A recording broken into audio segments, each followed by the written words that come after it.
अगली खबर की ओर रुख करेंगे। फरीदाबाद में नारकोटिक्स कंट्रोल ब्यूरो की टीम ने बड़ी कार्रवाई को अंजाम दिया है और यहां पर आपको बता दें कि इस दौरान उन्होंने 4000 नशीले इंजेक्शनों की बड़ी खेप पकड़ी है। बताया जा रहा है कि दिल्ली से पलवल में सप्लाई के लिए 4000 नशीले इंजेक्शनों की बड़ी खेप जा रही थी और उसी दौरान टीम ने नशीले इंजेक्शन लेकर आए युवक को गिरफ्तार कर लिया। साथ ही आरोपी के पास से एक बाइक और एक कार को भी बरामद किया है, जिसके बाद नारकोटिक्स कंट्रोल ब्यूरो के in charge sub inspector Satpal Singh ने कहा कि मुखबिर की सूचना मिलते ही जेजे कॉलोनी ख्याला दिल्ली का रहने वाला अनमोल प्रतिबंधित नशीले इंजेक्शन बेचने का काम करता है और बाइक से नशीले इंजेक्शन लेकर बेचने के लिए जा रहा है और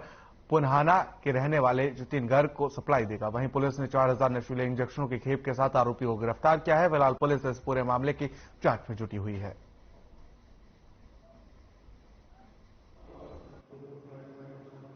देखिए, हमने 2 लड़कों को गिरफ्तार किया है, एक जतीन मेवात से और दूसरा अनमोल दिल्ली का रहने वाला है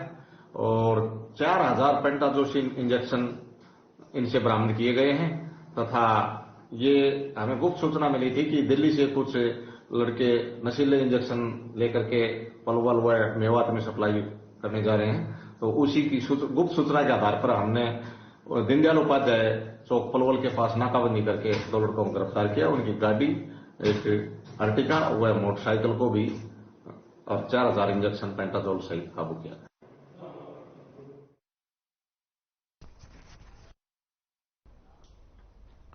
तो एनसीबी ने बड़ी कार्रवाई को अंजाम दिया है, 4000 नशीले इंजेक्शनों की खेप को बरामद किया है। फिलहाल तमाम अपडेट्स और जानकारी के साथ ब्यूरो हेड संजय गुप्ता हमारे साथ जुड़ चुके हैं। तमाम अपडेट्स और जानकारी के साथ संजय जी, क्या कुछ अपडेट है आपके पास इस खबर को लेकर? जी बिल्कुल, देखिए जिस तरीके की ये नशा तस्करों की जो कार्रवाई, नशा तस्करों पर जो कार्रवाई की गई है वाकई में काबिल तारीफ है, क्योंकि लगातार मैं बताता चलूं कि हरियाणा सरकार जो है नशे के जितने भी तस्कर हैं, चाहे वो किसी भी जिले में हो, लगातार उन पर प्रहार कर रही है। उनकी जो खोज, जो ठिकाने हैं उन पर कार्रवाई की जा रही है। जिस तरीके से यहाँ पर फरीदाबाद में भी जो अवैध इमारतें उन लोगों ने खड़ी की थी नशे के सौदा करके, उन पर भी लगातार कार्रवाई की जा रही है। और देखिए, ये जो 4000 इंजेक्शनों की जो खेप है, ये बहुत बड़ी खेप मानी जा रही है, क्योंकि कहीं ना कहीं जो नशे के तस्कर हैं वो लगातार अपना सिस्टम चेंज करते रहते हैं कि किस तरीके से स्मगलिंग की जाए। अब इन लोगों ने स्मगलिंग करने का, या फिर हम कहें चोरी छुपे ड्रग्स लाने का एक अनोखा तरीका निकाला था कि ये बाइक लेके आगे आगे चलते थे, इसके बाद में इनके पीछे एक गाड़ी और चलती थी जो कि लगातार जो पुलिस की जो एक्टिविटीज है उसकी सूचना इनको देती थी। तो कहीं ना कहीं नशा तस्करों पर इस तरीके की जो कार्रवाई है वाकई में काबिल तारीफ है और लगातार इस तरीके की कार्रवाई आगे भी चलती रहनी चाहिए। जी देखिए, कहीं ना कहीं ये बड़े मंसूबे जो थे, इस तरीके के कारोबारियों के, अवैध मादक पदार्थ के तस्करों के जो मंसूबे थे, उस पर एनसीबी ने जरूर यहां पर पानी फेर दिया है।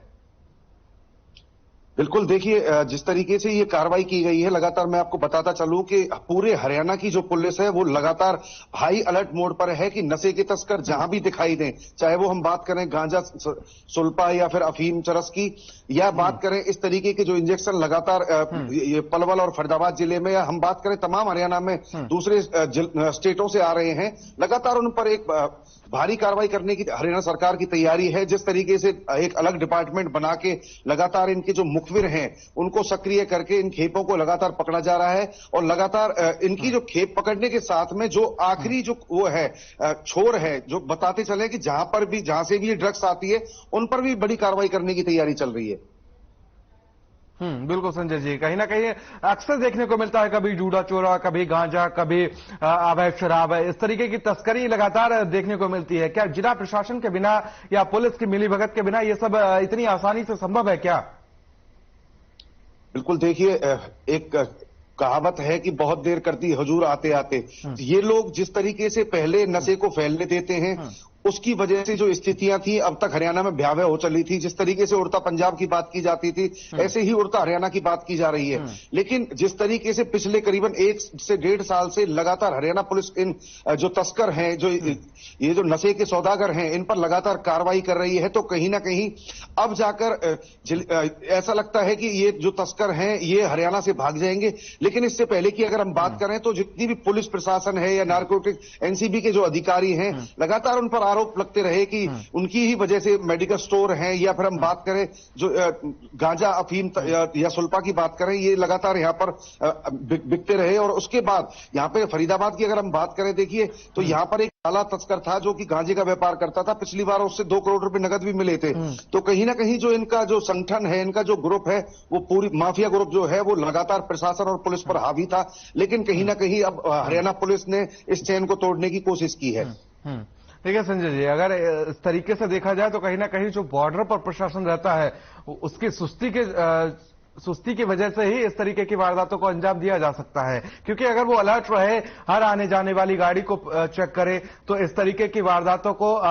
बॉर्डर पर घुसते समय ही अंजाम दिया जा सकता है, पकड़ा जा सकता है इस तरीके की चीजों को। क्योंकि जब ये फरीदाबाद आ जाते हैं और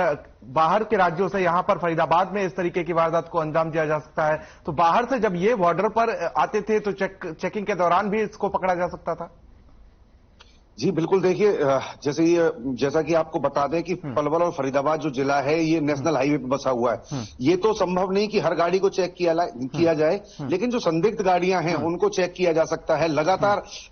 जो सीआईए विभाग है या नारकोटिक्स ब्यूरो है, इनके जो मुखबिर होते हैं वो लगातार सूचनाएं देते हैं। देखिए फरीदाबाद में अभी कुछ दिन पहले की बात है, यहाँ पर उड़ीसा, कर्नाटक से लगातार यहाँ पर गांजा लाया जा रहा था, और गांजा इस तरीके से लाया जाता था, यहाँ पर जो कंपनियों के जो पार्ट्स आते थे उनके बीच में छुपाकर लाया जाता था। तो कहीं ना कहीं जब मुखबिर ने पक्की सूचना दी, उसके आधार पर जब इन लोगों को पकड़ा गया, तो इसकी तह तक जाने की हरियाणा पुलिस ने, फरीदाबाद पुलिस ने कोशिश की, और आखिर में उड़ीसा में जाकर जहां से ये गांजा निकल के आता था, जहां से फैक्ट्रियों से गांजा बन के आता था, वहां पर भी इन्होंने सख्त कार्रवाई की। तो कहीं ना कहीं जो नशे के तस्कर हैं, इन पे जब शुरुआती चरण में ही या बात करें जहां से ये माल लेके चलते हैं, अगर वहां पर इन पे बॉर्डरों पे और इन पर कार्रवाई हो जाए तो क्या मजाल है कि ये आगे तस्करी करने की सोच भी ले।